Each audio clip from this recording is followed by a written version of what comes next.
आज हम solo levelling रैग्नारों के चैप्टर नंबर 57 को देखने वाले हैं। तो एपिसोड के शुरू में हम सन जिनबू और चायन की फोटो यानी सुहो की मॉम और डैड की फोटो को बाई पे नीचे गिरा हुआ देखते हैं। आवाज आता है, अगर ये लोग होते तो सबसे पहले मैं इनको संभालता, लेकिन ये क्या, तुम सबसे पहले आए हो, लगता है तुम ही हो संगसू हो। और फिर वो उस फोटो के ऊपर पैर देने लगता है। ये देख के सुहो को बहुत ज्यादा गुस्सा आ जाता है। वो सोचता है तो ये बंदा है दाइस रैंक का विकेनर हांग डोंगसो। और तभी वो पास्ट की बात सोचता है जब वो जिनचुन ने उससे कहा था हांग डोंगसो की बायोलॉजिकल छोटा भाई है हांग डोंगसो। वो एक एस रैंक हंटर है और बहुत ज्यादा खतरनाक है। सुहो के कहने से कोई भी गार्ड वो सुहो को नहीं दे रहा है, पर अगर कभी बॉस के सामने आ जाए तो बिना किसी सोच के उसे वहां से भागना होगा।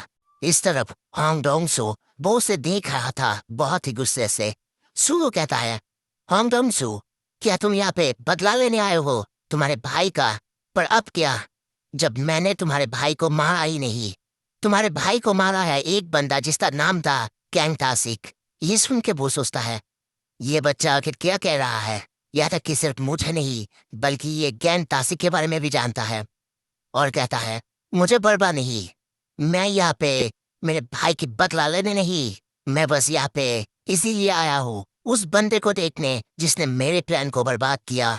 ये सुन के सुहो कहता है हम लोग सो चलो कहीं और जाके लड़ते हैं। पर ये सुन के वो गुस्से में कहता है मैं तुम्हारी बात अगर क्यों सुनूं। सुहो तभी गुस्से में दरवाजे पे जोर से पंच मारता है। वो दरवाजा वो जगह जैसे कि टूटने लगता है। पर वो तभी बाहर निकलते हुए कहता है देखो, मेरे अंकल मेरे बारे में चिंता कर रहे होंगे और यहाँ पे हंटर्स को और सिक्योरिटी कंपनी को आने में 5 मिनट भी नहीं लगेंगे। क्या तुम अभी मेरे साथ जाना नहीं चाहते? ये सुन के वो हंसता और सोचता है शिटी ब्रैट। और तभी हमें किसी और जगह में कोई पुराने से खंडर सा फैक्ट्री के अंदर दिखाया जाता है। सनसुहो और हांग डोंगसू दोनों आमने सामने। यहाँ पे हांग डोंगसू कहता है ऐसा लगता है तुम मुझे देख के डर नहीं रही हो। लगता है तुम्हारे रीअवेकनिंग ने तुम्हारे अंदर बहुत ज्यादा कॉन्फिडेंस भर दिया है। क्या सच में तुम कोई एस रैंक बन चुके हो या फिर कुछ और? सुहो कहता है मुझे नहीं पता, मैंने अभी रियासत नहीं कर पाया है। पर मैं तुमसे एक चीज पूछना चाहता हूँ, तुमने स्टार फ्रेगमेंट को कैसे ऑब्टेन किया? वो कहता है क्या तुम्हें वो चाहिए? पर मैं ये तुम्हें क्यों बताऊँ? तुम्हें पता है सिर्फ कमजोर लोग ही उसे लेते हैं, उसे कंज्यूम करते हैं। वो अब फाइट के लिए तैयार हो रहा है। और उसे कहता है रिअवेकनिंग के बाद शायद तुम बहुत एक्साइटेड होगे, तुम एक एस रैंक बन चुके हो। पर मैं तुम्हें बता दूं क्योंकि तुम अनअवेयर हो, हर एस रैंक एक जैसा नहीं होता। और वो अपना पावर अपना ऑरा रिलीज करता है जो कि सच में बहुत खतरनाक था। सुहो देख के सोचने लगता है ये बंदा सच में लिमिंसियन से तो काफी ज्यादा स्ट्रांग लग रहा है। पर अगर सच बताओ ये पहली बार है जब मैं किसी एस रैंक से फाइट करूंगा। ओके, मैं भी देखना चाहता हूँ। और तभी वो बहुत तेजी से उसकी तरफ जाता है दौड़ के, पर इंस्टेंटली हांग डोंगसू वो अपने पैरों से जमीन पे जोरदार एक लात मारता है जिससे बाकी जमीन उसका एक हिस्सा उठ के सीधा सुहो को जाके लगता है। सुहो एकदम ऊपर उठ जाता है।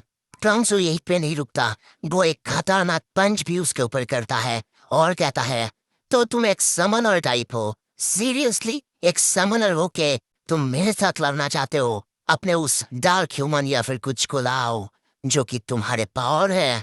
उसके पंच से सुहो काफी ऊंचा उठ चुका है और सीधा छत पे जाके लगता है। पर तभी नीचे आते ही वो जब सामने देखता है उसके सामने हांग डोंगसू था। वो फिर से अपने पैरों से खतरनाक हमला उसके ऊपर करने वाला था, पर सुहो उसकी अटैक को डॉज करता है और सीधा उसकी फेस पे एक जोरदार किक मारता है। यह किक बहुत ज्यादा खतरनाक था, पर इससे भी उसे कुछ नहीं हुआ था। हंसते हुए वो उसकी तरफ देखता है और कहता है अरे मुझे तो खुद ही हुआ। और वो सूरो के ऊपर एक के बाद एक पंच मारने लगता है और हंसते हुए कहता है क्या सच में तू मुझे अपने प्योर स्ट्रेंथ से मारना चाहता है? अगर तूने अपनी पूरी ताकत भी लगा दी तो भी तेरे लिए इम्पॉसिबल होगा मुझे मारना। पर सुहो बस उसे देख रहा था और सोच रहा था इसे देखने के बाद मुझे ना डर लग रहा है और ना ताकत में कोई डिफरेंस। क्योंकि मैं जब अपने पास्ट के बारे में सोचूं, जब अपने ट्रेनिंग के बारे में, तो मैं वैसा प्रेशर फील नहीं कर पा रहा हूँ जैसा कि मैंने बहा करा था। उसका ध्यान नहीं है। ये देख के हांगडोंग सो कहता है, सच में तू ज्यादा कॉकी नहीं हो रहा है बच्चे। फाइट के समय किसी और चीज के बारे में सोच रहा है। वाह। और तभी वो एक और खतरनाक पंच सुहो को मारता है। वहां पे धूल उठ जाता है, पर तभी वो चौंकता है क्योंकि उसके हाथ में कुछ अजीब सा था।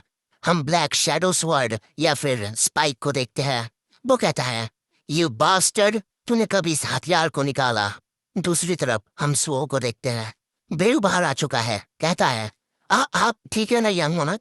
वो कहता है, लगता है मेरे कोई एबिलिटीज के बिना यहाँ पे ऐसे जीतना नामुमकिन है। अगर मैं सच कहूँ तो मैं अपने पॉइंट्स को सेव करना चाहता था और बाद में अपनी ताकत में लगाना चाहता था, पर अब मेरे पास कोई रास्ता नहीं, तो मुझे उन सबको कहीं और यूज करना ही होगा। तो चलो अब सीरियस होकर लड़ते हैं। और तभी उसी धूल में हम उसके रूप को बदलते हुए देखते हैं, उसके ऊपर शैडोज को आते हुए देखते हैं।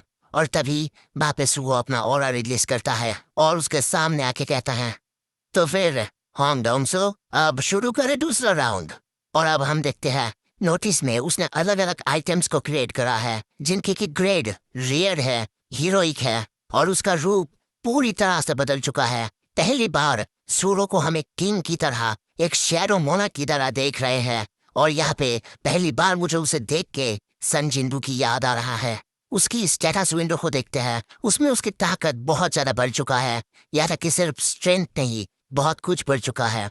और वो अब कहता है, ओके चल, अब मैं अपनी पूरी ताकत के साथ तुझसे फाइट करूंगा। पर हांगडोंग देखते हुए कहता है, तू मुझे इस सब से नहीं हरा सकता, सिर्फ कुछ पहनने के बाद। पर वो मन में सोच रहा था, ये सब आखिर इसके पास कहाँ से आया और कैसे? पर तभी उसे कुछ हिट करता है। वो अपने सामने उस डार्क रिपल को देख के उसकी बॉडी जैसे कि कांपने लगता है। और तभी उसे सब कुछ याद आने लगता है।